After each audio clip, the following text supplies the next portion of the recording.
This is all about project quality management.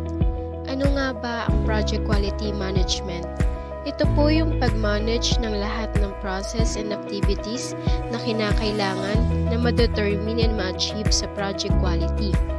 Yung project quality po ay yung pag-meet doon sa needs or gusto ng customer or ng client na gagawin sa isang project.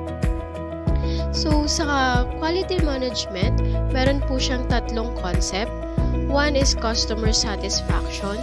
Ito po ay masasabi na hindi magkakaroon ng quality ang isang project kung wala pong customer satisfaction.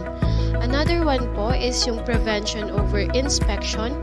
Dito naman po pumapasok yung cost, yung money spent sa project. And last, yung continuous improvement.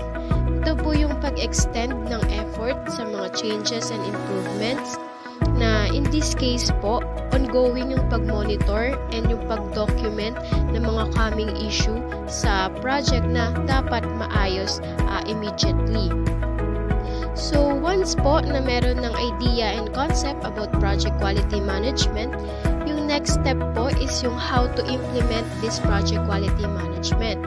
So, in the first list, yung plan quality management nga po or how to plan the quality. So, first, dapat pong malaman yung requirement for the quality ng deliverable and paano i-manage yung needs ng project. So, naka-include po dito yung mga specific needs like measuring the quality habang ongoing po yung process ng isang project.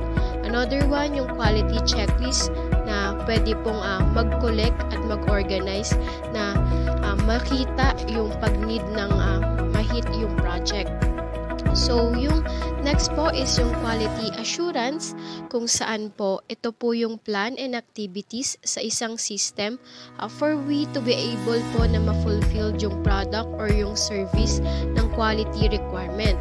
Meaning to say po, dito rin po magbibigay ng assurance or to make sure na yung process po na to ay working po sa isang project deliverables na ma-meet yung quality requirements.